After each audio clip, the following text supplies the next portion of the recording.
स्वागत है दोस्तों। इस आकृति में x और y के मान ज्ञात करना है। यहाँ पे ये कोण दिया गया है 110 डिग्री, यल समांतर है m के, और यहाँ पे ये दिया है 60 डिग्री। सबसे पहले हम इसका 3 पॉइंट होता है हमें जो जरूरी है जानना, तभी हम हल कर पाएंगे, नहीं कर पाएंगे। सबसे पहले जब कोई समांतर रेखा हो तो उसको कोई रेखा जब काटती है तो उसका ये संगत कोण इस संगत कोण के बराबर होता है। अब इसमें पहला क्वेश्चन हल हो गया। इस बात को अगर हम जान रहे हैं तो ये पहला x का मान आ गया। ये इसका संगत कोण है, ये इसका संगत कोण है, तो x बराबर क्या निकल के आया 60 डिग्री। दूसरा चीज,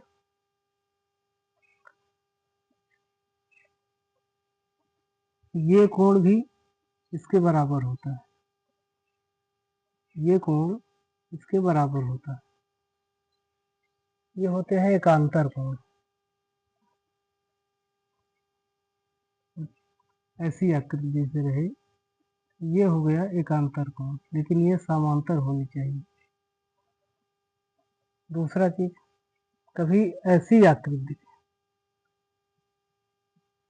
ये कोण इसके बराबर, ये कोण इसके बराबर होता है। क्यों? क्योंकि ये शीर्षाभिमुख कोण है।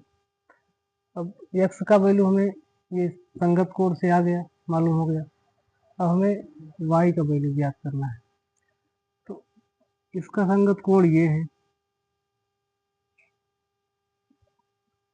ये भी 110 होगा। अब किसी भी रेखा पे जो कोण बनता है वो 180 डिग्री का होता है। तो 180 में 10 जब घटाएंगे तो ये आ जाए 70 डिग्री। 70 डिग्री। अब ये त्रिभुज की जैसी आकृति दिख रही है, त्रिभुज की जैसी दिख रही है। तो त्रिभुज के तीनों कोणों का योग 180 अंश होता है। तो हमने x का वैल्यू 60 निकालना है, ये निकाल दिया हमने 70। बचा कौन सा? ये वाला। बस कुछ नहीं करना है। 360 में 360 माइनस x और ये 70, 60 प्लस 70, यही घटा देना। घटाते हैं, 130 आया, सॉरी यहाँ पे 180 डिग्री। त्रिभुज को तीनों कोणों का योग 180 डिग्री होता है।